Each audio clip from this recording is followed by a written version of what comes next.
পহেলা বৈশাখ উপলক্ষে আমার আলাদা কোনো প্ল্যান না থাকলেও সকালবেলা উঠে একটু সাজিয়ে গুছিয়ে খাবার পরিবেশন করতে কিন্তু ভালোই লাগে। আমি অনেকদিন থেকেই এটা করি। যেহেতু আমার আজকে সময় হাতে একদমই কম ছিল, তাই একদমই অল্প কিছু অ্যারেঞ্জ করতে পেরেছি। তো পান্তা ভাতটা তো রাতেই রেখে দিয়েছিলাম। ভাত বেঁচেছিল অনেকগুলা। সাথে পেঁয়াজ, কাঁচামরিচ আর শুকনো মরিচ এগুলা ছাড়া তো পান্তা ভাত চলেই না। মানে পান্তা ভাত খাওয়াই হয় না আরকি। আর সাথে ছিল ইলিশ মাছ ভাজি। ইলিশ মাছটা ফ্রিজে ছিল, সেটা বের করে ভাজি করে নিলাম। আর বছরের ১ম দিন মিষ্টিমুখ না করলে কি হয়? তাই ১ হাঁড়ি মিষ্টি। আর করেছিলাম ঝটপট করে আলু ভর্তা আর হচ্ছে টমেটো ভর্তা। এই ২ টা করতে পেরেছি কারণ আজকে আমার ভাইয়ের বউকে দেখতে যাবো। বাচ্চা হয়েছে যেহেতু।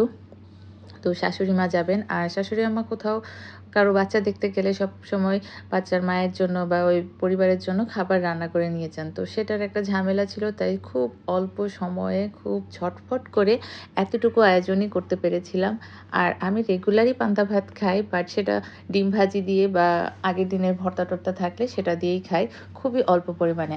আর আজকে পান্তা ভাত খেয়েছি একদম পেট ভরে। কারণ আজকে ২ রকমের ভর্তা ছিল, ইলিশ মাছ ভাজি ছিল। তো আর আজকে একটু আয়েশ করে খেয়েছি। কারণ আজকে একটু ফেস্টিভ ভাব। পয়লা বৈশাখ উদযাপনের একটা আনন্দ ছিল। এজন্য আর ছুটি তো থাকেই।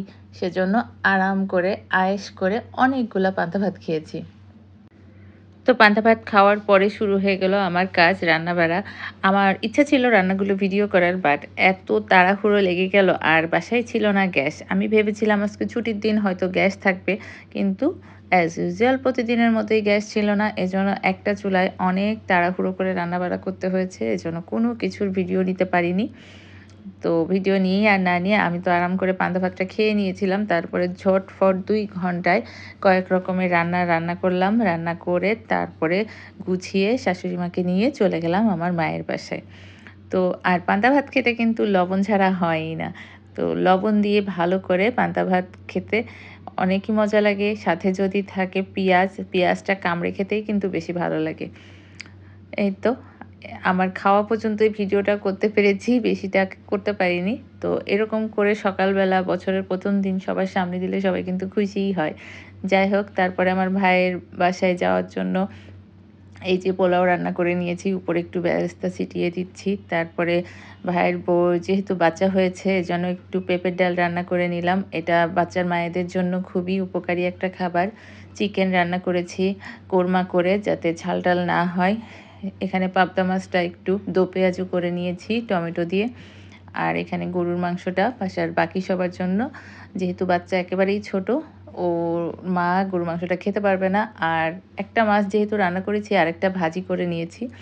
আর সালাদ কেটে নিয়েছি। এই তো এই ৫-৬ পদ রান্না করেই নিয়ে গেলাম বাচ্চা দেখতে। বাচ্চা দেখে তারপরে আজকের দিনটা পহেলা বৈশাখ এভাবেই কেটে গেল। তো সবাই সুস্থ থাকবেন, ভালো থাকবেন।